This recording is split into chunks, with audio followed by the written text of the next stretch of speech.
پیارا رمضان میں پیارا وظیفہ اور مولانا آزاد جمیل صاحب ہمارے ساتھ موجود ہیں۔ السلام علیکم، کیسے ہیں آپ؟ وعلیکم السلام، آپ کیسی ہیں؟ بالکل ٹھیک الحمدللہ۔ اور آج کا ہمارا ٹاپک تھا جہیز کی لعنت اور شادیوں میں بیجا اخراجات، فضول خرچی جو ہو رہی ہے آج کل ہم دیکھ رہے ہیں، اور دکھاوے کے لیے شادیاں زیادہ کی جا رہی ہیں، اور اس دکھاوے کے چکر میں جو ہے غریب جو ہے وہ کمپلیکس کا شکار ہوتا جا رہا ہے، اور امیر جو ہے وہ اور زیادہ جو ہے اپنے دکھاوے کرنے کے چکر میں، سوشل میڈیا پہ لگانے کے چکر میں، لوگوں کو دکھانے کے چکر میں اور زیادہ مال اپنا جو ہے ایسا بے بہا پیسہ جو ہے نا بہاتا ہے شادیوں پہ۔ کیا کہیں گے آپ؟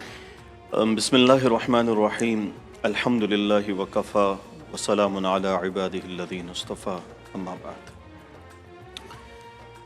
دیکھیں، شادی انسان کی بشری ضرورت اور حاجت ہے۔ یاد رکھا جائے، اللہ تبارک و تعالیٰ نے جب تقوی کا حکم دیا ہے تو اب تقوی کیا ہے؟ اب تقوی کو ہم نے شادی سے کیسے جوڑنا ہے، اس کی تھوڑی تفصیل ہم سمجھ لیں۔ جتنی بھی جائز بشری حاجات ہیں ان کو جائز طریقے پہ پورا کرنا یہ تقوی ہے۔ اب جہاں لغو آتا ہے، مبالغہ آتا ہے، تو وہ چیز جو ہے نا اس کی اصل ختم ہو جاتی ہے۔ دو ہی صورتیں ہوتی ہیں، ایک چیز کی حقیقت ہے، ایک اس کی صورت ہے۔ ہم نے دونوں کو دیکھنا ہوتا ہے، شریعت دونوں کو دیکھتی ہے۔ صحیح۔ اب یہاں سوال ہے شادی کا، تو اب ہمارے اس سماج میں شادی ایک طرح سے زندگی بھر کی جمع پونجی جو ہے وہ لٹانے کا نام ہے۔ جی بالکل۔ یعنی شادی کے لیے لوگ جس طرح سے اہتمام کرتے ہیں، میں بتا نہیں سکتا جس مشکلات سے لوگ گزرتے ہیں شادی کے لیے، جس تکالیف سے لوگ گزرتے ہیں وہ بیان سے باہر ہے۔ ایک آسان سی رسم تھی، وہ اتنی مشکل ہو گئی ہے کہ اس وقت اکثر گھروں میں بہن، بیٹیاں، بچیاں وہ اس لیے بیٹھی رہتی ہیں چونکہ سب سے اہم چیز ان کے پاس جہیز دینے کو کچھ نہیں ہوتا، اور ان کے والد یا بھائی قرضہ لے کے یا سود پہ پیسے اٹھا کے ان کے جہیز کا سامان پورا کر رہے ہوتے ہیں۔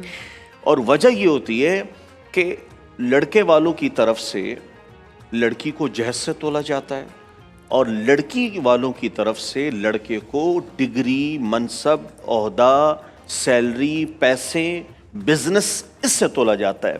اب یہاں یہ کانسیپٹ تو ہے نہیں کہ ایک اچھے انسان کی یا پھر اسلامی سنتوں پر اگر ہم چلتے ہوئے ان میں ہمیں کون کون سی چیزیں دونوں سائڈ سے دیکھنی چاہیے، اس طرف تو نگاہ ہی نہیں جاتی۔ ظاہری صورت ہوتی ہے، ظاہری اچھی آواز ہوتی ہے، ظاہری اچھا گھر ہوتا ہے، ظاہری اچھا انداز ہوتا ہے، یا کوئی بڑا خاندان ہوتا ہے کہ ہم ان سے جڑ جائیں، تو نسبت تو یہ ہو گئی۔ اب رہی بات جب ہم شادی کرتے ہیں تو ابتدا سے ہی دیکھیں، ہم نے شادی کے پہلے دن، اور ہونی ہے شادی 30 تاریخ کو، تو یہ بیچ میں جو 30 دن ہیں اکثر گھروں میں ان 30 دن تقریبات منعقد ہوتی ہیں مختلف طریقوں پر، اور وہ اتنی اس میں لایانی ہوتی ہے، خرافات ہوتے ہیں، اور اس میں فضول خرچی اتنی ہوتی ہے۔ پھر جائے کہ اس میں یہ دیکھا جائے کہ اتنی اللہ کی ناراضگی کے اعمال و اسباب پیدا کر دیے جاتے ہیں، جس زمین کے ٹکڑے پہ اللہ کی نافرمانی ہوتی ہے وہ ٹکڑا پناہ مانگتا ہے، جہاں جس ٹکڑے پر اللہ کی فرمانبرداری ہوتی ہے وہ ٹکڑا زمین کے دوسرے ٹکڑوں پر اپنے آپ کو ممتاز سمجھنے لگ جاتا ہے۔ تو مجھے یہ بتایا جائے، جہاں شادی کے نام پر بے حیائی ہو رہی ہو، شادی کے نام پر دھوکہ ہو رہا ہو، شادی کے نام پر دکھلاوا ہو رہا ہو،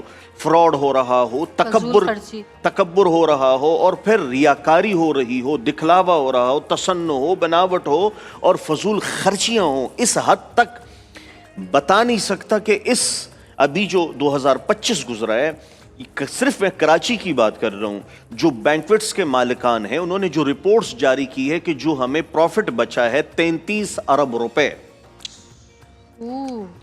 موجود ہے، انٹرنیٹ پہ سرچ کریں، آپ کو پورا آرٹیکلز مل جائیں گے. 33 ارب روپے یہ صرف بینکویٹس اور مارکی کے جو مالکان ہیں ان کا کہنا ہے کہ ہمیں پروفٹ بچا ہے.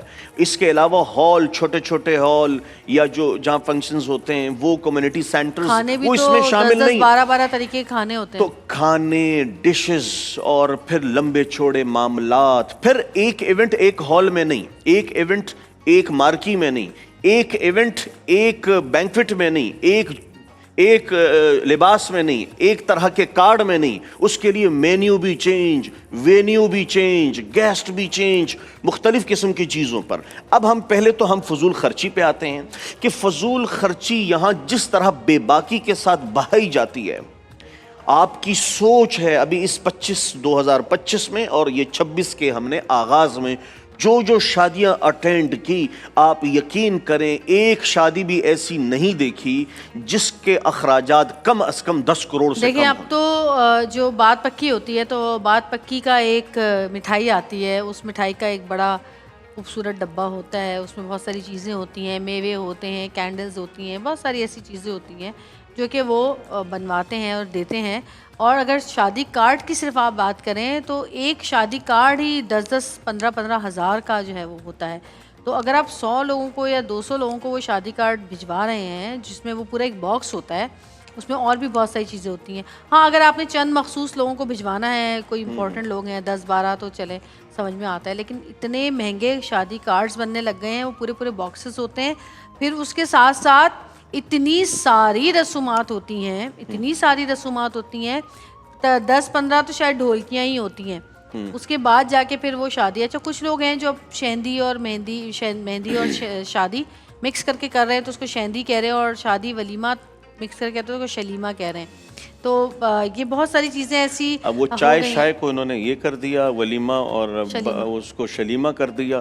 تو اب یہ بات دیکھیں سمجھنے کی ہے. دیکھیں یہاں پر پھر برادری کو خوش کرنا ہے، جہیز کا بھی تو خوش ذکر کرنا ہے، لوگوں کو خوش کرنا ہے، لوگوں کو اچھا دکھانا ہے. لموزین ہوگی، لینڈ کروزرز ہوں گے، لمبی چوڑی بارات چلے گی، لمبے چوڑے کھانے ہوں گے اور بفے لگے ہوں گے اور ہٹو بچو. یہ پورا انہوں نے ایک پروگرام، مطلب ہٹو بچو، تھوڑا سا دائیں بائیں ہو جاؤ اور وہ آ رہے ہیں اور یہ آ رہے ہیں. تو اس طرح سے دیکھیں ایک ہے خیر کا ولیمہ، ایک ہے شر کا ولیمہ.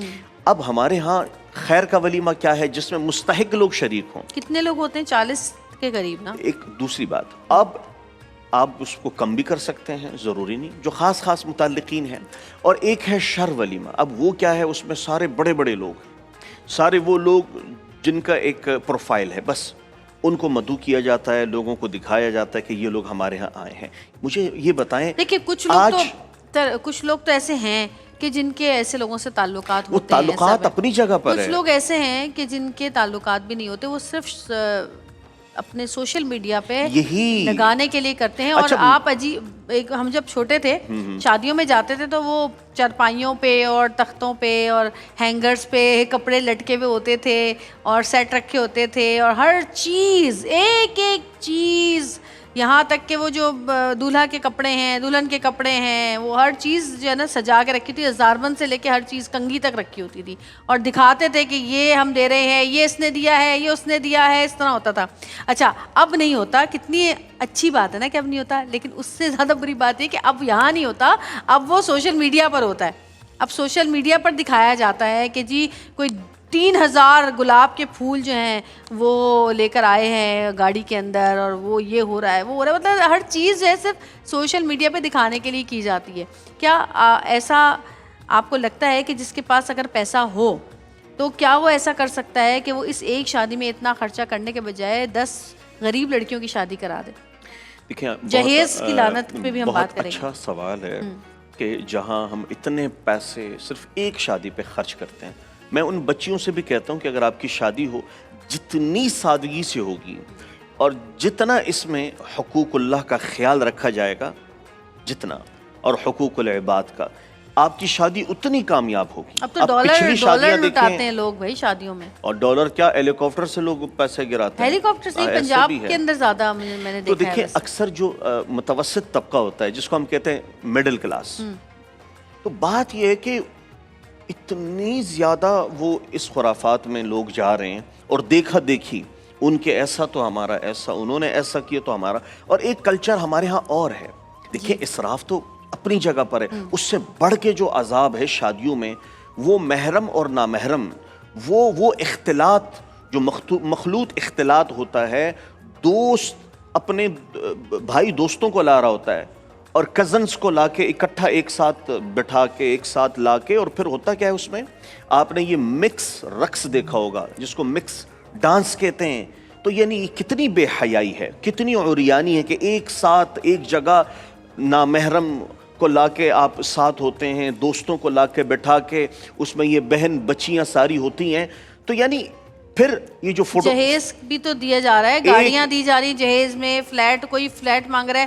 ابھی وہ جو ہمارے کون سے شہر میں, پنجاب کے ایک شہر میں ایک, یا شاید سندھ میں کہیں ایک واقعہ ہوا ہے کہ موٹر سائیکل نہ لانے پر اتنا مارا ہے لڑکی کو, چند مہینے ہوئے تھے اس کی شادی کو, اتنا مارا ہے, فریج نہ دینے پر لوگ بچیوں کو مارتے ہیں. جی, سلائی مشین نہ دینے پہ لوگوں کو میں نے کچھ لوگوں کا. اچھا ایک اور چیز, ہمارے کچھ جاننے والے ایسے ہیں جن کی شادیاں ہوئی, ان کا بعد میں پتہ چلا کہ جی شادی کے 3 مہینے بعد ڈیورس ہو گئی, 4 مہینے بعد ڈیورس ہو گئی, کسی کی 1 ہفتے بعد ہو گئی.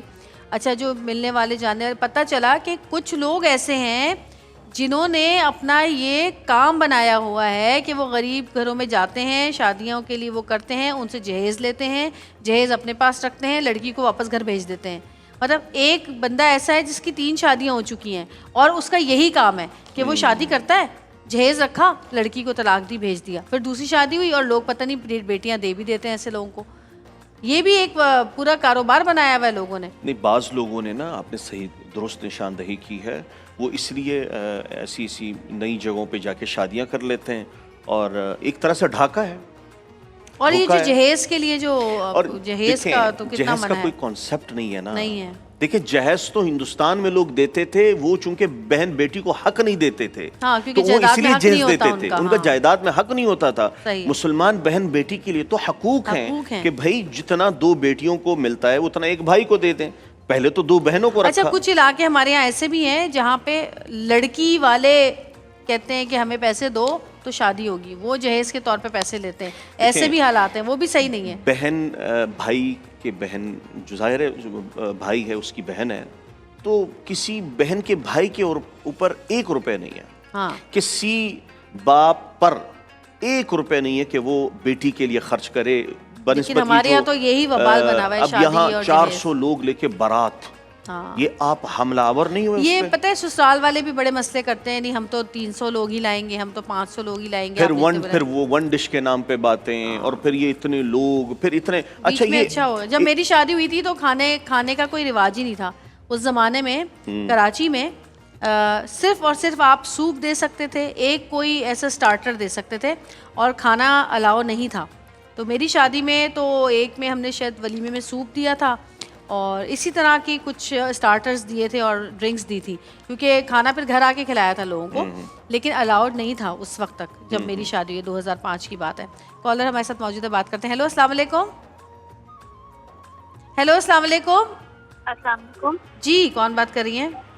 ارم بات کر رہی ہوں کراچی سے. جی ارم. میرا دراصل مولانا صاحب سے سوال ہے, بیسکلی کنفیوژن ہے مجھے کچھ باتوں میں جو میں چاہتی ہوں کہ یہ کلیئر کر دیں. جی. ایک تو یہ کہ جیسے ہم ذکر کرتے ہیں اور تسبیح کرتے ہیں تو ان میں کیا فرق ہے, اور دوسرا یہ سوال کہ جیسے ہم کوئی تسبیح کر رہے ہوتے ہیں, لوگ کہتے ہیں کہ اگر ہم 1000 ٹائم سے پڑھیں گے تو ہماری دعا مانگیں گے تو دعا قبول ہوگی, یا 500 ٹائم سے پڑھیں گے تو مطلب آئی بلیو کہ اللہ تعالیٰ جو ہے وہ لازوال عطا کرنے والا ہے, تو ہم ان سے لمٹ میں کیوں مانگتے ہیں؟ مطلب اس کو تھوڑی سی کنفیوژن تھوڑی ہے مجھے اس معاملے میں, تھوڑی مولانا صاحب جواب دے دیں. ٹھیک ہے, میرے خیال ہے انہوں نے وظائف کو, تسبیح کو اور ذکر کو, ان تینوں کے یہ وہ پوچھنا چاہ رہی ہیں کہ کیا. دیکھیں قرآن کی تلاوت بھی ذکر ہے, درود شریف پڑھنا وہ بھی ذکر ہے, تو اور اسماء مبارکہ ان کا اہتمام رکھنا وہ بھی ذکر ہے. اور بات جب تسبیح کی آتی ہے, جیسے کہ ہم کہتے ہیں فسبح بحمد ربک واستغفر, تو وہ جو تسبیح ہوتی ہے, جیسے کہ ہم کہتے ہیں کہ اس کائنات میں ہر شے اللہ کی تسبیح اور حمد بیان کر رہی ہوتی ہے, تو یہاں اب ذکر اللہ کو یاد کرنا اور تسبیح اللہ کی پاکی کو بیان کرنا, تو اس میں اتنی کوئی وہ بات نہیں ہے. آپ میرے خیال ذکر وظائف کا میں ایسا احترام- ہوتا ہے کہ ہاں، آپ کو اور وظائف تعداد میں کا جو خیال رکھنا پڑتا ہے. یہ ظاہر ہے اس میں یہ ہوتا ہے نا کہ وہ کچھ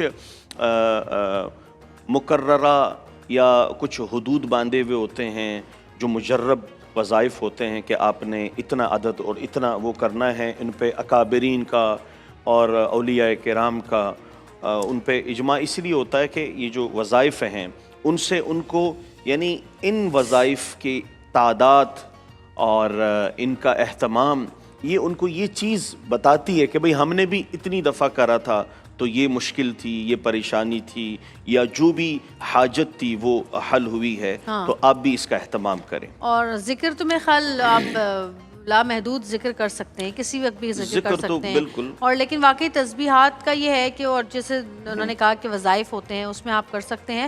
بہت سارے لوگ ایسے ہیں کہ جو وظائف کرتے ہیں لیکن کچھ وظائف ایسے بھی ہوتے ہیں جن کی شاید اجازت لینی پڑتی ہے، وہ اجازت کے بغیر نہیں کر سکتے ہیں. اور اگر تسبیحات کی بات کریں تو نبی پاک صلی اللہ علیہ وسلم نے اپنی پیاری بیٹی حضرت فاطمہ الزہرا کو جو تسبیح ایک تحفے میں دی تھی، کیونکہ وہ چکی پیسا کرتی تھیں اور ان کے ہاتھ جو تھے اس پہ نشان تھے. وہ 3 واقعہ آپ بتائیں جب وہ مطلب. جی میں بتاتی ہوں. تو وہ جو نبی پاک صلی اللہ علیہ وسلم نے جو تسبیح دی تھی کیونکہ وہ چکی پیستی تھی تو ان کے ہاتھ میں نشان تھے. نبی پاک نے بولا کہ 33 دفعہ سبحان اللہ، 33 دفعہ الحمدللہ اور 34 دفعہ جو ہم اللہ اکبر پڑھتے ہیں ہر نماز کے بعد تسبیح فاطمہ.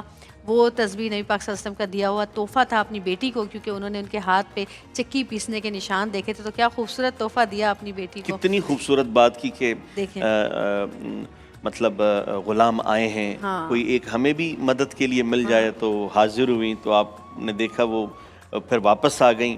تو پھر آپ صلی اللہ علیہ وسلم جب تشریف لائے کہ بیٹا آپ تشریف لائی تھیں، کہ یا رسول اللہ اس طرح سے. تو پھر اللہ کے نبی صلی اللہ علیہ وسلم نے فرمایا کہ یہ وظائف ہیں، یہ بہت بہتر ہے. تو پھر حضرت علی رضی اللہ تعالی عنہ نے پوچھا کہ رسول اللہ صلی اللہ علیہ وسلم نے کیا فرمایا؟ کہ میں تو دنیا کے اعتبار سے ایک غلام کی بات کی تھی ہم، لیکن آخرت لے کے آ گئی. کیا بات. تو یہ ہے کہ پھر وہی تسبیحات ہیں. کون سی کی بات کر رہے ہیں آپ ابھی؟ کیا چیز آپ نے کہا کچھ بتا رہی تھی، میں بھول گئی، سوری. وہ اسی واقعے کی. اچھا کہ آپ یہ واقعہ بتائیں. اچھا اچھا کہ یہ واقعہ مطلب کس طرح سے رونما. بالکل بالکل. کالر ہمارے ساتھ موجود ہیں. ہیلو السلام علیکم. وعلیکم السلام. جی کون بات کر رہے ہیں؟ نعمان بات کر رہا ہوں میں کراچی سے. نعمان جی مجھے مولانا صاحب سے ایک سوال کرنا تھا. پوچھیے. مولانا صاحب سن رہے ہیں؟ جی جی سن رہے ہیں. جی مولانا صاحب مجھے نا نماز میں عجیب سے وسوسے آتے ہیں اور خیالات آتے ہیں، تو اس کا کوئی آپ وظیفہ مجھے بتا سکتے ہیں تو بتائیں. ٹھیک ہے. دیکھیں یہ تو سب کے ساتھ ہوتا ہے تقریباً، زیادہ تر لوگوں کے ساتھ. اور خیالات کا آنا تقریباً خواتین کے ساتھ زیادہ ہوتا ہے. نماز پڑھنے کھڑی ہوتی ہیں، ارے چولہا بند کیا تھا نہیں کیا تھا، چولہا کھلا رہ گیا، سالن جل جائے گا، ہانڈی جل جائے گی. اور جیسی سلام پھرتی ہے سب سے پہلے آواز آتی ہے بھائی چولہا بند کر دینا. یہ مطلب یہ ہے خواتین کے ساتھ ہے. کوئی کہتی ہے ارے میں نے پتہ نہیں وہ استری بند کی تھی کہ نہیں کی تھی. جب نماز پڑھنے کھڑے ہوتے ہیں تو شیطان اتنا بہکاتا ہے، شیطان ساری دنیا کے کام اسی وقت یاد دلواتا ہے. جبھی تو کہتے ہیں کہ شیطان سب سے پہلے آپ کو عمل کرنے نہیں دیتا کہ آپ اس کی نیت بھی کریں، وہ نیت نہیں کرنے دیتا. نیت کے بعد جب آپ عمل کرنے کی طرف بڑھتے ہیں تو وہ روکنے کی کوشش کرتا رہتا ہے. جب آپ کھڑے ہوں نماز کے لیے تو پھر وہ وہیں اپنا وار شروع کر دیتا ہے کہ کسی طرح سے ان کی نماز خراب ہو. اور پھر اگر نماز پڑھ بھی لیں تو اس کے بعد پھر وہ ریاکاری کروا دیتا ہے کہ کسی طرح ضائع ہی ہو جائے. تو دیکھیں نماز ہر حال میں پڑھنی ہے، اور ان وسوسوں یا ان خیالات کا جو آپ نے ذکر کرا ہے یہ فطری طور پر ہے، آ جاتی ہیں، لیکن آپ نے خشوع اور حضور رکھنا ہے. اور اس سے پہلے جب آپ نماز کے لیے کھڑے ہوں تو آپ نے 3 مرتبہ اعوذ باللہ من الشیطان الرجیم یہ وظیفہ کر لینا ہے. نماز کی طرف آپ راغب ہوں انشاءاللہ العزیز. اور پھر آخری جو سورہ ناس ہے اس کا بھی 3 مرتبہ اہتمام ہو جائے تو انشاءاللہ العزیز یہ جو وسوسہ ہے یہ ختم ہو جائے گا. صحیح. جی کالر ہیں ہمارے پاس یا پھر ہم واٹس ایپ کے سوال پوچھ لیتے ہیں جب تک. اوہ ایک سوری میری وہ گر گئی آئی پی. اچھا جب تک میں آپ سے سوال لیتی ہوں. ایک یہ ہے کہ آزمائشوں میں مبتلا ہوں اور سمجھ نہیں آتا کہ کیا کروں، برائے مہربانی ایسے مصیبت مشکل سے نکل جاؤں. کوئی مشکل ہے کسی صاحب کو جو وہ بتانا نہیں چاہ رہے، اور کوئی بھی ایسی آزمائش ہو، کوئی بھی ایسی مشکل ہو جو بیان کرنے سے باہر ہو، جنہیں آپ کسی کو بتا نہیں سکتے ہوں، تو ایسی مشکلات بالکل ہو سکتی ہیں.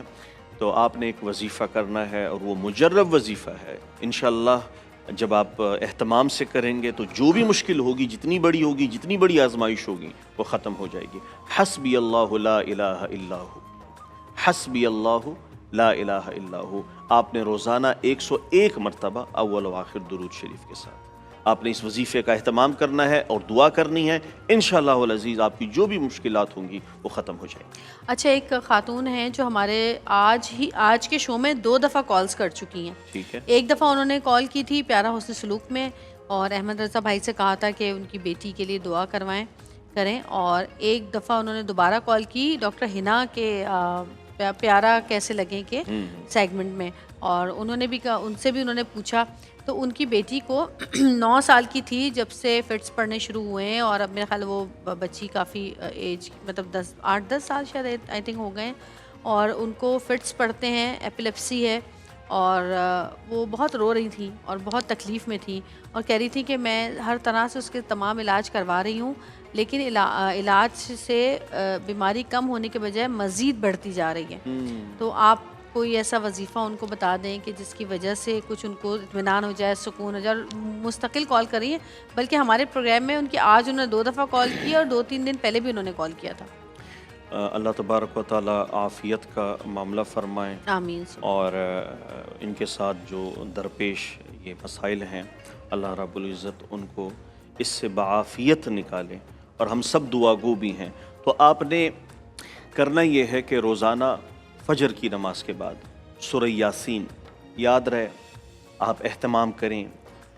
بڑی سے بڑی مشکل ہو، بڑی سے بڑی بیماری ہو، اور چاروں طرف راستے بند ہو جائیں، اب کوئی امید نہ رہے، اور انسان حد سے زیادہ جب تنگ ہو جاتا ہے، جب بہت زیادہ لاچار ہوتا ہے، تو میں نے ایک اس وظیفے کو مجرب پایا. اور جب آپ آج اس کا اہتمام کریں تو آج ہی آپ اس کے اثرات دیکھ لیں گے. تو سورہ یاسین جو ہے آپ اس کا اہتمام کریں، پانی پہ پڑھ کے دم کریں. اور آخری 3 صورتیں جو ہیں، سورہ فلق، سورہ اخلاص اور سورہ ناس، اس کے ساتھ آپ نے آیت الکرسی اور الف لام میم کا پہلا رکوع سورہ بقرہ کا اور سورۃ فاتحہ اول و آخر درود شریف کے ساتھ آپ نے پڑھ کے گھر کے چاروں کونوں پہ نا آپ نے پانی پہ پڑھ کے آپ نے چھڑک دینا ہے. انشاءاللہ العزیز جو بھی پانی پلانا نہیں ہے، بچے کو پلا دیں، اس کے بعد آپ نے اسی پانی کو گھر کے چاروں کونوں پہ نا چھڑک دینا ہے. اللہ تبارک و تعالیٰ نے چاہا جو بھی نظر ہوگی، شیاطین، شریر جنات، ان کے اثرات ختم ہو جائیں گے. جی کالر ہمارے ساتھ موجود ہے، بات کریں گے. ہیلو، السلام علیکم. ہیلو، السلام علیکم. وعلیکم السلام. میں شمیم بات کر رہی ہوں. جی شمیم، مجھے مولانا صاحب سے سوال ہے میرا ایک. پوچھیں. مجھے مولانا صاحب سے یہ پوچھنا تھا کہ اگر روزے کی حالت میں ہم نماز قضا کر دیں تو اس میں ہمارا روزہ ہوگا یا ٹوٹ جائے گا؟ دیکھیں، نماز ایک فرض عبادت ہے، اور پھر رمضان کا مہینہ ہو تو سب سے پہلی بات تو یہ کہ ہم سے نماز قضا نہیں ہونی چاہیے. ٹھیک ہے، اول وقت میں کوشش کرنی چاہیے کہ ہم پڑھیں، جائے کہ وہ قضا ہو جائے. تو اگر خدا نخواستہ کسی کی بھی نماز رمضان میں قضا ہو جائے تو اس سے روزے پہ کوئی فرق نہیں پڑے گا، روزہ آپ کا ہوگا، لیکن نماز کی قضا آپ کو لوٹانی ہوگی. تانی ہوگی. بالکل صحیح. جی کالر ہمارے ساتھ موجود ہے، بات کرتے ہیں. السلام علیکم. ہیلو. ہیلو، السلام علیکم. وعلیکم السلام. جی بھائی. ساما بات کر رہا ہوں میں کراچی سے. جی تہا آپ کو آواز آ رہی ہے؟ روزے کی حالت میں سارا دن سو کے گزارنے سے روزہ ٹھیک ہوگا؟ ٹھیک ہوگا. یہ پہلے بھی ایک لڑکے کا اسی طرح فون آیا تھا کہ سو کے گزارنے سے روزہ ہو جائے گا، اور آپ نے کہا مجھے جواب بھی آپ کو آتا کس نے کہا ساری رات آپ جاگتے رہیں اور پھر جب آپ کو سارا دن سونا پڑے؟ پھر یہ جو عبادت کا لطف ہے، رمضان کی برکتیں ہیں، روزہ تو دن کو ہوتا ہے، رات کو تو نہیں ہوتا. روزہ تو دن کا ہوتا ہے، اور دن کا روزہ ہے، پھر وہ اہم عبادت ہے. اور یوں سمجھ لیں اب تو آخری چند دن ہی ہیں جو رہ گئے ہیں، لہٰذا آپ استغفار کریں. اگر آپ اس لیے بے شک تھوڑا سا آپ آرام کریں، قیلولہ جو ہے میں کہتا ہوں کہ یہ وہ سنت ہے، بھلے آپ تھکے ہوں، تھکاوٹ ہو، آپ نے سفر کیا ہو، یا بہت گرمی ہو، یا آپ پہ بہت زیادہ کام کا بوجھ ہو، لیکن یہ جو قیلولہ ہے اس کا معنی قلیل ہے۔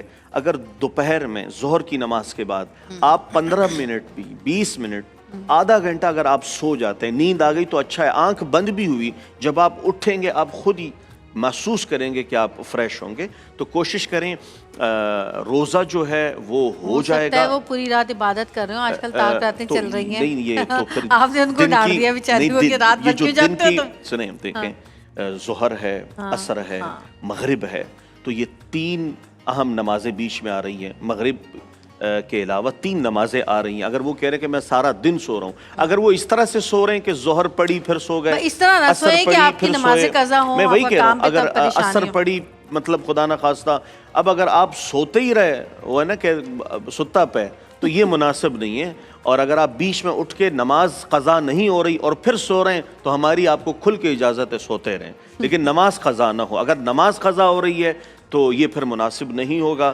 البتہ جو انہوں نے پوچھا ہے کہ روزہ ہو جائے گا، لیکن ظاہر نماز کی جو قضا ہے وہ تو ہر حال میں ہوگی۔ صحیح جی، ہاں جی، کالر ہمارے ساتھ موجود ہے۔ السلام علیکم۔ جی بھائی، کون بات کریں؟ السلام علیکم، میرا نام شراز ہے اور میرا مولانا صاحب سے سوال ہے۔ پوچھیں۔ کیا سال میں قرآن پاک مکمل کرنا فرض ہے؟ اچھا، حضرت سال میں ایک قرآن پاک پڑھنا فرض ہے کیا؟ قرآن سال میں ایک نہیں، میں کہتا ہوں کہ 2 قرآن کی تکمیل کرنا یہ ضروری ہے، فرض اور نہیں سنت ہے کہ ہم ایک قرآن سال میں مکمل کریں، لیکن فرض نہیں ہے۔ لیکن زندگی میں ایک بار تو کلام پاک زندگی میں وہ تو ظاہر ہے، میں پڑھنا نے بھی اور اس کو سمجھنا بھی، اس کو بہت سیکھنا بھی، ضروری اس پہ ہے، عمل ظاہر کرنا۔ ہے اس کے بغیر تو ہمارے پاس کوئی راستہ ہی نہیں ہے۔ ایمان والا ہو بغیر قرآن کے تو بالکل مناسب نہیں ہے۔ کوشش کریں ضرور سال میں 2 ختم کریں 6 مہینے کے اعتبار سے، اور ورنہ ایک ختم جو ہے وہ لازمی ہے۔ لیکن آپ نے فرض کی بات پوچھی ہے تو اس لیے میں نے کہا کہ فرض نہیں ہے، البتہ یہ ہے کہ 2 تکمیل قرآن سال میں یہ ضروری ہے، 2 نہ ہو تو 1 کر لیں تو بھی ٹھیک ہے۔ اچھا، یہ واٹس ایپ کا ایک سوال ہے کہ مولانا صاحب میرا دل بہت گھبراتا ہے، ڈر اور خوف میں نیندیں حرام ہو گئی ہیں، برائے مہربانی کوئی وجہ؟ کیوں ڈرتے ہیں یہ کچھ نہیں بتایا ہے انہوں نے۔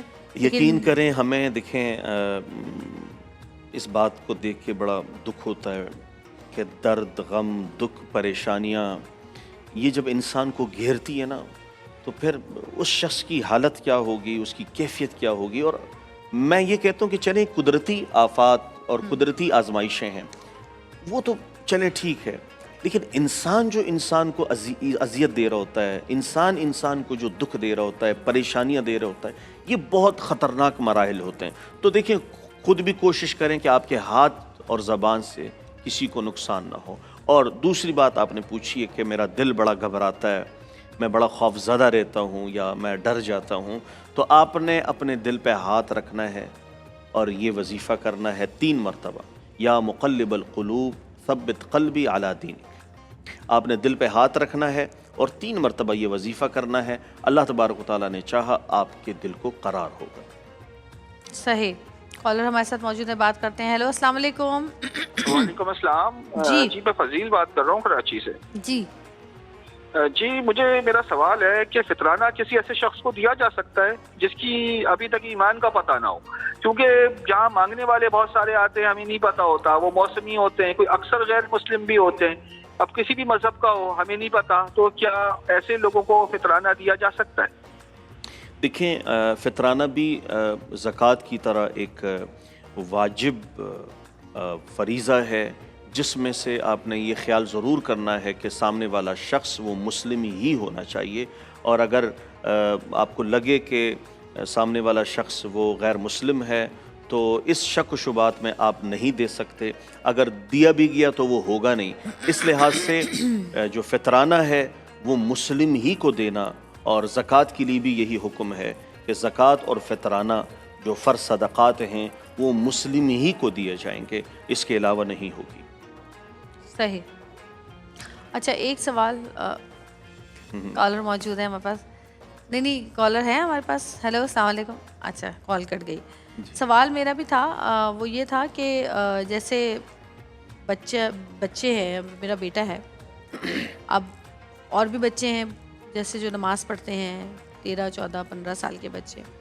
اچھا ان میں اکثر جو بچے ہیں ان کو وہ جب بیٹھتے ہیں نا تو ان سے بیٹھا نہیں جاتا, سمجھ رہے ہیں آپ؟ جب سجدے کے بعد جب بیٹھتے ہیں نا اس میں بیٹھا نہیں جاتا تشہد میں. ہاں. اچھا اس کے لیے کیا کریں؟ دیکھیں وزن کی وجہ سے, ویٹ کی وجہ سے, اس کے علاوہ بچوں کو بیٹھنا ہی نہیں آتا, شاید کبھی بیٹھے ہی نہیں وہ زمین کے اوپر.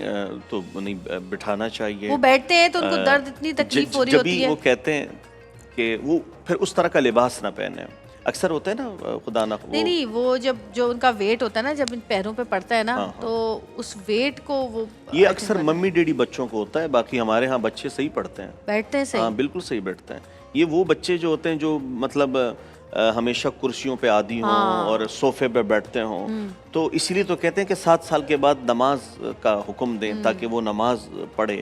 اور نماز میں ظاہر ہے جو نماز کا میرے بیٹے طریقہ نے ہے, تو فٹ بال کھیلتا ہے تو اس کی ٹانگ پہ چوٹ لگی ہوئی تھی, وہ پھر تو اس سے نہیں بیٹھا جا رہا تھا. وہ عذر ہے. لیکن وہ میں نے اس کو کہا کہ تم اوپر چیئر پہ بیٹھ کے پڑھ نماز, اس نے کہا نہیں میں ایسے ہی بیٹھ کے پڑھوں گا, لیکن اس سے بیٹھا نہیں جا رہا تھا. تکلیف ہوتی ہو, درد ہوتا ہو یا کسی, تو اس میں پھر وہ جس طرح سے سہولت کے ساتھ بیٹھ سکتے ہو تو بیٹھیں. میں نے اس کو کہا کہ میں نے اس کو دھکا دیا, میں نے کہا بیٹھو, تو میری بیٹی کہنے لگی ماما کیا کر رہی ہوں, اس کے پیر میں تکلیف ہے, اس کو چوٹ لگی ہوئی ہے. اگر تکلیف ہے, درد ہے, تو پھر وہ جس طرح سے کمفرٹیبل ہیں اس طرح سے بیٹھیں.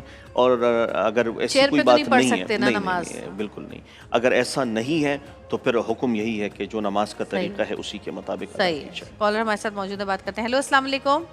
وعلیکم السلام. جی کاشان بات کر رہا ہوں کراچی سے. جی کاشان. جی مفتی صاحب سے مجھے سوال کرنا تھا کہ مفتی صاحب اکثر تلاوت کے دوران سجدہ تلاوت آتا ہے تو وہ اسی وقت ادا کرنا چاہیے یا تلاوت کے بعد ادا کر سکتے ہیں؟ اگر اسی وقت کریں گے تو افضل ہے, نہیں تو بعد میں بھی آپ کر سکتے ہیں. اچھا ہاں, ایک اور چیز, جو لوگ کلام پاک ختم کرتے ہیں, مجھے بھی پوچھنا تھا کہ اگر وہ قرآن شریف پڑھ رہے ہو اور اس وقت وہ نہیں کریں تو یہ جو 14 سجدے جو ہوتے ہیں کلام پاک میں پورے میں, کیا ایک ساتھ کر سکتے ہیں سارے؟ نہیں ایک ساتھ نہیں, ہر سجدہ الگ الگ ہوگا. اچھا ایک ساتھ نہیں کر سکتے؟ ہر سجدہ جو ہے, چونکہ اب آیت سجدہ جب آپ آئی ہے تو پھر اسی وقت اگر آپ قرآن کی تلاوت کر رہے ہو تو تھوڑی دیر کے لیے قرآن کو بند کریں اور آپ سجدہ کریں. ٹھیک ہے ٹھیک ہے. لاہور میں اذان مغرب کا وقت ہو چکا ہے, لاہور میں اذان مغرب سنتے ہیں, چھوٹی سی بریک کے بعد واپس آئیں گے. دیکھتے رہیے گا پیارا رمضان.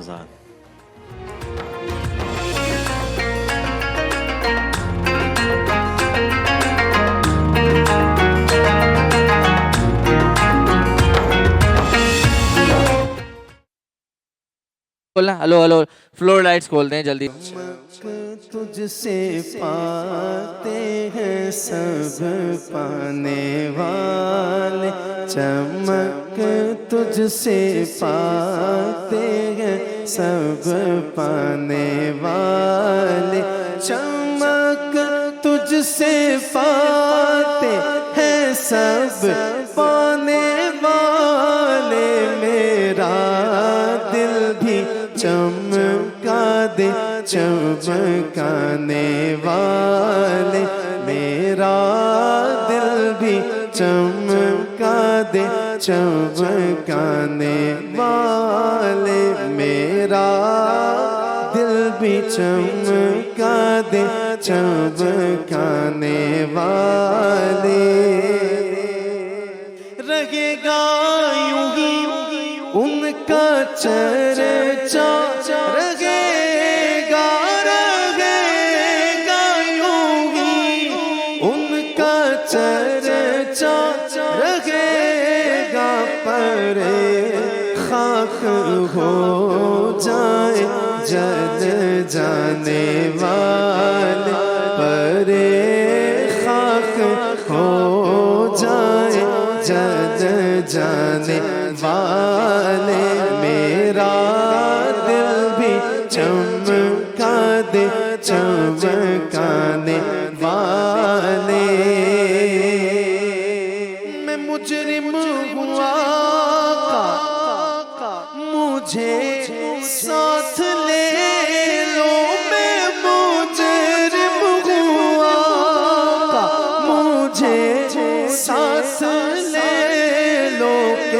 رستے میں ہے جا بجا کھانے والے کے رستے میں ہے جا بجا کھانے والے میرا دل بھی چمکا دے چمکانے والے میرا دل بھی چمکا دے چمکانے والے مدینے کے خطے خدا تجھ کو رکھے مدینے کے خطے خدا تجھ کو رکھے غریب و فقیروں کے ٹھہرانے والے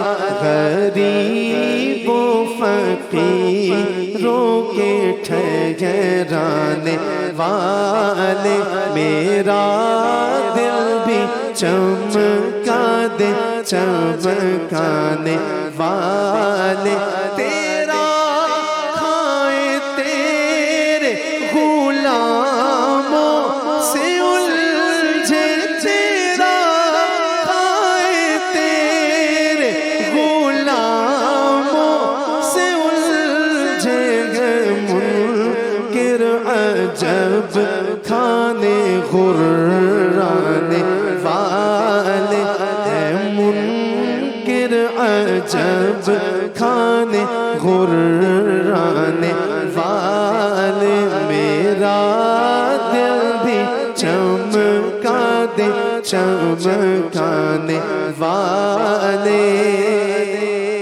اور یہ بات تو طے ہے کہ جو مردہ کہے تجھ کو مردہ ہے واللہ ذرا ادھر آپ دیکھیں اعلیٰ حضرت کا کلام پڑھ رہا ہے جو مردہ کہے تجھ کو مردہ ہے واللہ تو زندہ ہے واللہ تو زندہ ہے واللہ تو زندہ ہے واللہ تو زندہ ہے واللہ تو زندہ ہے واللہ تو زندہ ہے واللہ میرے چشمے عالم سے چھپ جانے والے میرے چشمے عالم سے چھپ جانے والے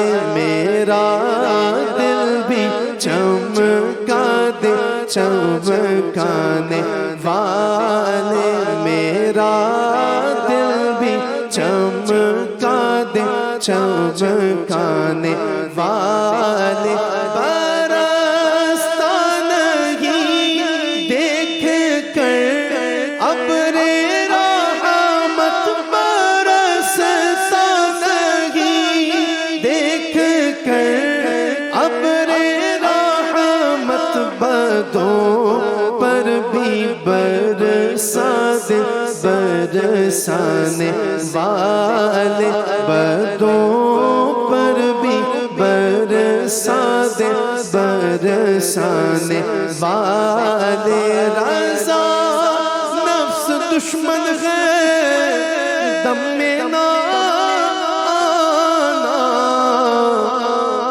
کہاں تم نے دیکھے گے چنجرانے والے میرا دل بھی چمکا دے چمکانے والے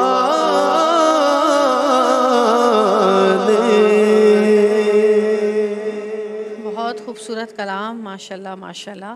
اور سوال ہے واٹس ایپ کا مولانا صاحب کے لیے. ان کا کہنا ہے کہ ان کا ہاتھ جل گیا تھا اور جہاں سے ہاتھ جلا ہے وہاں پہ بہت زیادہ جلن ہوتی ہے تکلیف ہوتی ہے. کوئی ایسا وظیفہ یا کوئی ایسا ذکر بتائیں کہ جس سے پڑھنے سے تکلیف کا احساس نہ ہو. کسی بھی شخص کا جسم میں کوئی حصہ ایسے جل گیا ہو اور وہ چاہتا ہو کہ وہ ٹھیک ہو جائیں اور اس کی تکلیف سے محفوظ رہیں تو تو انہوں نے کرنا یہ ہے کہ وَإِذَا بَطَشْتُمْ بَطَشْتُمْ جَبَّارِينَ، اس وظیفے کو 41 مرتبہ کسی بھی دوا پہ پڑھ کے دم کریں اچھا، اور وہ لگائیں، لگائیں. اللہ تبارک و تعالیٰ نے یعنی کہ چاہا دوا پہ دم کر کے لگانا ہے. جی آپ لگائیں انشاءاللہ العزیز. یہ جو ان کا جہاں سے بھی انہوں نے بتایا کہ جسم جلا ہے، انشاءاللہ مزید نقصان نہیں صحیح. ہوگا اور ریکوری ہو جائے گی. کالر ہمارے ساتھ موجود ہیں. ہیلو، السلام علیکم. وعلیکم السلام. جی کون بات کر رہی ہیں؟ عائشہ بات کر رہی ہوں ملتان سے. کیسی ہیں عائشہ. جبیہ کی آپ؟ میں ٹھیک ہوں. عائشہ آپ کیسی ہیں؟ میں ٹھیک ہوں. میں جی. آپ کی بہت بڑی فین ہوں. Thank you Ayesha, thank you so much. مجھے نا مولانا صاحب سے ایک سوال کرنا تھا. پوچھو بیٹا. میرے فیس پہ نا بہت دانے ہو رہے ہیں. میں نے بہت ٹریٹمنٹ بھی کروا لیا پر نشان جا ہی نہیں رہے. اچھا علاج کر. اس کے لیے کوئی وظیفہ پتہ ہے؟ اچھا جی بہت سارے لوگوں کا یہ سوال ہوتا ہے کہ ہمارے چہروں پر دانے ہیں اور وہ دانے اکثر گھٹوں کی شکل میں تبدیل ہو جاتے ہیں یا جو کچھ نشانات داغ وغیرہ رہ جاتے ہیں. تو کسی بھی بہن بھائی کا یہ مسئلہ ہو، آپ نے کسی بھی دوا پر ایک وظیفہ بتانے جا رہا ہوں، وہ پڑھ کے دم کرنا ہے اور وہ لگانا ہے. اور وہ وظیفہ یہ ہے کہ مسلمۃ اللہ شیۃ فیہا، مسلمۃ اللہ شیۃ فیہا، یہ وہ وظیفہ ہے. آپ نے کسی بھی دوا پہ پڑھ کے دم کریں اور اپنے دانے جہاں بھی نکلیں فیس وغیرہ پہ اس پہ لگائیں تو انشاءاللہ جتنے بھی داغ دبے ہوں وہ ختم ہو جائیں گے انشاءاللہ انشاءاللہ. جی اچھا، ایک اور میرا بھی سوال ہے، وہ یہ ہے کہ جیسے آج کل بہت ان ہیں وہ چوڑیاں اور کڑے بچے بچیوں کے، لڑکیوں کے، جن میں گھنگرو لگے ہوئے ہیں. گھنگرو والے کڑے آج کل بہت فیشن میں ان ہیں وہ چوڑیاں. تو کیا وہ چوڑیاں لڑکیاں پہن سکتی ہیں؟ دیکھیں چوڑیاں تو چوڑیاں ہی ہوتی ہیں. نہیں، ان میں وہ لگے ہوئے ہیں نا جو آواز کرتے ہیں، جو پائل میں نہیں ہوتے گھنگرو. دیکھیں اس میں یہ چیز ہے کہ اگر اس طرح سے آپ جوائنٹ فیملی میں رہ رہی ہیں تو پھر اس میں یہ پازیب اور اس قسم کی چنچناہٹ، اس قسم کی چیز پہننا یہ مناسب بالکل بھی نہیں ہے. فیملی میں بھی نہیں پہن سکتے. اور فیملی میں جہاں مطلب بہن بھائی ہیں، جہاں مطلب اپنی ایسی فیملی کے ساتھ جس میں کوئی نامحرم نہ ہو تو اس میں آپ استعمال کر سکتے ہیں. لیکن اس کے علاوہ ایسی محفل یا ایسی کوئی تقریب یا ایسے ماحول میں جہاں نامحرم ہوں تو وہاں پر اس قسم کی کوئی چیز پہننا وہ مناسب نہیں ہے. صحیح. جی کالر ہمارے ساتھ موجود ہیں، بات کرتے ہیں. السلام علیکم. ہیلو السلام علیکم. جی وعلیکم السلام. میں احمد بات کر رہا ہوں فیصل آباد سے. جی احمد. میرا مولانا صاحب سے ایک سوال تھا. پوچھیے. مولانا صاحب میں ابھی نا خون ڈونیٹ کر کے آیا ہوں اپنے دوست کو نا، تو میرا روزہ ہے یا نہیں ہے؟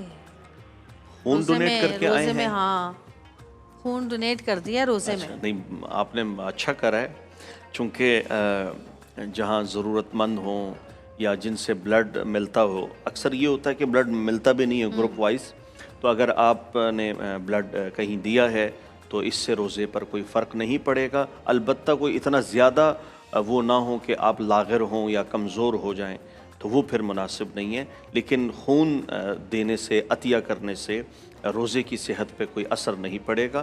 آپ حجامہ بھی لگوا سکتے ہیں، اس سے بھی کوئی فرق نہیں ہوگا. اچھا جی تو بڑی بات ہے کہ روزے میں بلڈ دے کر آئے جا کر، ورنہ اچھے جو ہے نا نارمل اس میں بھی بلڈ لے کے چکر آ جاتے ہیں. بھی ہوتا ہے کہ روزے کی حالت میں ہم ٹیسٹ کے لیے بھی بلڈ سیمپل دے سکتے ہیں. دے سکتے ہیں، بالکل دے سکتے ہیں. بالکل دے سکتے ہیں. اچھا دے سکتے ہیں. انجیکشن تو نہیں لگوا سکتے نا؟ دیکھیں بالکل، دیکھیں آپ گوشت میں تو لگا سکتے ہیں، لیکن وہ جو اکثر ہوتا ہے نا کہ جو چیزیں معدے تک جا رہی ہیں اس میں پھر جہاں تک جو چیز معدے تک پہنچ رہی ہے اس کے لیے پھر کوئی گنجائش نہیں. اچھا لوگ یہ سمجھتے ہیں کہ صرف اس لیے منع کیا جاتا ہے کہ جی وہ ہم نے کھانا نہیں کھایا ہوا ہوتا تو ہمارے معدے تک کوئی چیز پہنچ جاتی ہے، لیکن اکثر اس لیے بھی بہت ساری چیزوں کا منع ہے کہ اگر جیسے فرض کریں کچھ انجیکشنز ایسے ہوتے ہیں جو کہ ہم اگر نس میں لگاتے ہیں تو وہ ڈاکٹر کہتے ہیں آپ نے کچھ کھایا ہوا ہے، پہلے آپ نے کچھ کھایا ہوا ہوتا ہے پھر وہ انجیکشن لگاتے ہیں، ورنہ وہ اس کا ریئیکشن ہو جاتا ہے. تو یہ کتنی حکمت ہے ہر چیز کے اندر. دیکھیں آپ، اس لیے تو کہتے ہیں کہ بھئی ہمیں یہ جو فریضۃ یہ جو علم ہے نا کہ یہ تو ہر مسلمان پہ فرض ہے، چاہے وہ مرد ہو یا وہ عورت ہو. صحیح. تو جبھی تو کہتے ہیں کہ فریضۃ العلم علی کل مسلم، یعنی جتنے بھی مسلمان مرد ہیں وہ مسلمہ، فرض ہے علم. تو یہ چھوٹی چھوٹی باتیں جن سے روزہ ٹوٹتا ہے، آگاہی ہونی چاہیے، بہت ضروری ہے.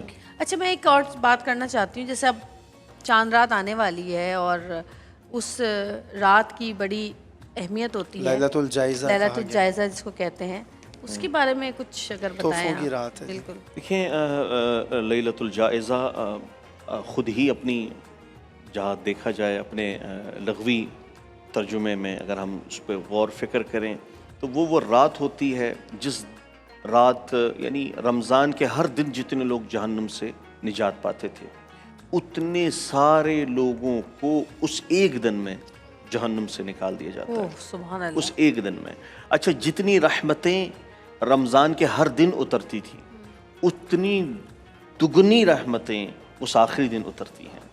اچھا جتنے ہم پہلا، دوسرا اور تیسرے عشرے میں ہم اللہ کی نعمتیں، انعامات اور برکتیں، تو یہ جو آخری دن ہے یہ اس کا انعام ہے، اور اسی کے لیے تو کہا گیا کہ جب مزدور اپنی مزدوری پوری کرے تو اس کی اجرت جو ہے اس کو دے دی جائے.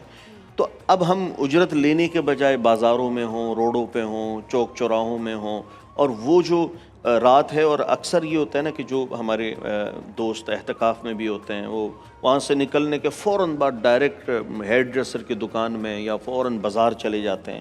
تو میں سمجھتا ہوں کہ نیکیاں کمانا اس دور میں بہت مشکل ہے. بہت پیاری بات انہوں نے کی کہ پورا مہینہ آپ محنت کرتے ہیں. بہت خوبصورت آپ کا وہ نقطہ تھا کہ پورا مہینہ محنت کر رہے ہیں، اب اس کا صلہ آپ کو ملنا ہے. تو آپ کہیں کام کرتے ہو اور جس دن آپ کو تنخواہ ملنی ہو اس دن بھاگ جاتا ہے. اس دن اگر ایکسپریس سے تنخواہ ملنی ہو تو اگر ہم نہیں ہوں گے تو یہ تو بڑا مسئلہ ہو جائے گا. مطلب یہ ہے کہ ہم کس نہیں صحیح بات ہے. اگر ہم کل چلے جائیں اور وہ کہیں گے بھائی ہم نے تو تیار رکھے تھے، معاملات آپ ہی نہیں آئے، نقصان تو ہمارا ہی ہے.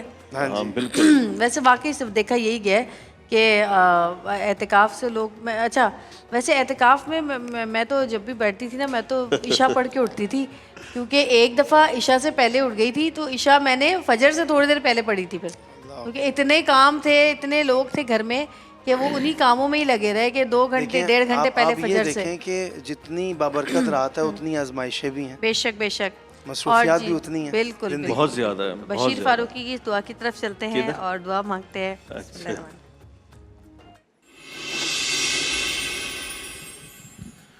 بسم اللہ الرحمن الرحیم. الحمدللہ رب العالمین، حمدا کثیرا طیبا مبارکا فی، شکرا کثیرا طیبا مبارکا فی. یا اللہ یا رحمان یا رحیم یا ارحم الراحمین یا ارحم الراحمین یا ارحم الراحمین، ارحمنا ارحمنا ارحمنا فی الدنیا والآخرہ، توفنا مع الابرار یا عزیز یا غفار یا رب العالمین. اللہم انی اسألک باسمک العظم ورضوانک الاکبر، اللہم انی اسألک بان لک الحمد لا الہ الا انت وحدک لا شریک لک، یا حنان یا منان یا بدیع السماوات والارض یا ذا الجلال والاکرام، یا بدیع السماوات والارض یا ذا الجلال والاکرام، یا بدیع السماوات والارض یا ذا الجلال والاکرام، یا حی یا قیوم یا حی یا قیوم یا حی یا قیوم، برحمتک نستغیث برحمتک نستغیث برحمتک. الہی تیری رحمت سے 28واں روزہ مکمل ہوا. اب تھوڑی ہی دیر بعد آسمانی دنیا سے غروب آفتاب کی صدائیں آ جائیں گی، اور پروردگار بس تیری رحمت سے رمضان کے اب آخری لمحات جاری و ساری ہے. کریم پروردگار، جو روزے رکھے گئے، جو تراویح پڑھی گئی، جو نمازیں پڑھی گئی، جو صدقات و خیرات و فطرے دیے گئے، سب کو اپنی بارگاہ میں قبول فرما، قبول فرما. اور آئندہ پروردگار پھر ہمیں رمضان عطا فرما. اب الوداع رمضان کے لمحات ہیں، جو دعائیں کی گئی پورے رمضان میں اس دعاؤں پر بھی نظر رحمت فرما. پورے عالم میں دعائیں ہوئیں، ان تمام دعاؤں پر نظر رحمت فرما. بالخصوص مکہ المکرمہ مدینہ المنورہ میں نہ جانے کتنے لاکھوں لاکھ لوگ ہیں جو اس وقت اعتکاف میں بھی ہیں اور دعائیں کر رہے ہیں، دن رات تجھ سے مانگ رہے ہیں.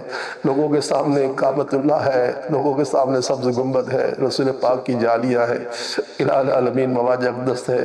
بس جو دعائیں ہو رہی ہیں مسلمانوں کے لیے، پاکستان کے لیے، غزہ غزہ کے مسلمانوں کے لیے، پوری دنیا کے مسلمانوں کے لیے ان دعاؤں پر نظر رحمت فرما، اور اے پروردگار ہم گناہ گاروں پر بھی اپنی نظر رحمت فرما۔ پروردگار اپنی رحمت کاملہ سے ہماری، ہمارے ماں باپ کی، ساری امت مسلمہ کی بخشش فرما، سبھی کے گناہوں کو معاف کر دے، گناہوں کو نیکیوں سے بدل دے، عذاب قبر، عذاب دوزخ سے چھٹکارا عطا فرما۔ الہ العالمین ذکر کرنے والی زبان عطا فرما، شکر کرنے والا دل عطا فرما، صبر کرنے والا بدن عطا فرما، تیرے خوف سے رونے والی آنکھیں عطا فرما، تیری راہ میں خرچ کرنے والے ہاتھ عطا فرما، برے دن، بری گھڑی، برے وقت، برے دوست، برے ہمسایوں سے بچا، اپنے خزانوں سے ہم ساری مخلوق کو رزق عطا فرما، رزقاً حلالاً طیبا عطا فرما، رزقاً واسع عطا فرما، بیماروں کو شفا عطا فرما، جو اسپتالوں میں ہیں، گھروں میں ہیں، آئی سی یو میں، وینٹ پر ہیں، کینسر جیسے مہلک امراض سے دوچار ہیں، انہیں ہمیں پوری امت کو شفا عطا فرما، جو زخمی انہیں شفا عطا فرما، جو بیچارے جل گئے ان کو شفا عطا فرما، ہم سب کی تو حفاظت فرما، ساری امت کی حفاظت فرما، ہر طرح کے ایکسیڈنٹوں سے بچا، بم، گولی، دھماکے، ایکسیڈنٹ و قتل کی تو نقصان سے بچا دے یا اللہ، اپنے خزانوں سے سب کو رزق عطا فرما، اپنے کرم سے قرض داروں کے سر سے قرض کا بوجھ اتار دی، گناہ گاروں کی اس وقت کی دعاؤں، زندگی بھر کی مانگی جانے والی تمام نیک اور جائز دعاؤں کو اپنے مقبولین کی مقبول ہونے والی دعاؤں سے کے قبولیت کے شرف عطا فرما، آمین آمین آمین یا رب العالمین۔ جب دم واپسی ہو یا اللہ، سامنے ہو جلوہ مصطفیٰ صلی اللہ تعالیٰ علیہ وآلہ وسلم، لب پہ ہو لا الہ الا اللہ محمد الرسول اللہ صلی اللہ علیہ وآلہ وسلم۔